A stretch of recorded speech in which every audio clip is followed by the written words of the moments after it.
الحمد لله رب العالمين الرحمن الرحيم ملك يوم الدين إياك نعبد وإياك نستعين اهدنا الصراط المستقيم صراط الذين أنعمت عليهم غير المغضوب عليهم ولا الضالين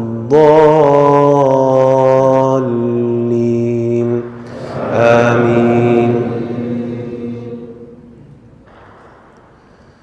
ولتكن منكم أمة يدعون إلى الخير ويأمرون بالمعروف وينهون عن المنكر وأولئك هم المفلحون.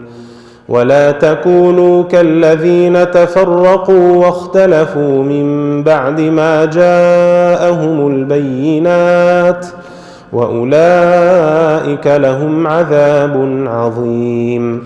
يوم تبيض وجوه وتسود وجوه فأما الذين اسودت وجوههم أكفرتم بعد إيمانكم فذوقوا العذاب بما كنتم تكفرون.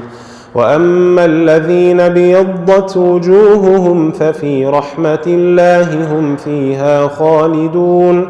تلك آيات الله نتلوها عليك بالحق وما الله يريد ظلما للعالمين.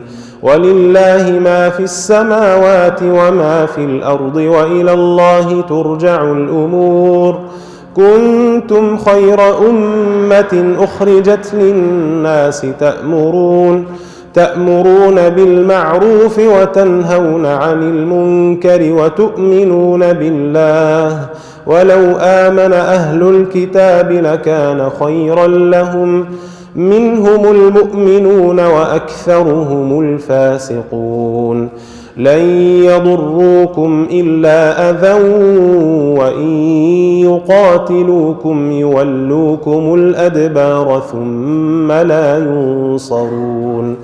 ضربت عليهم الذلة أينما ثقفوا إلا بحبل من الله وحبل من الناس وباءوا بغضب من الله.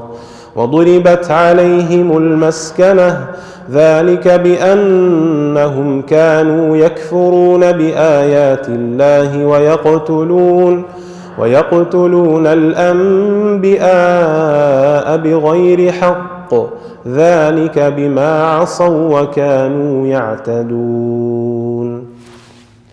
الله أكبر.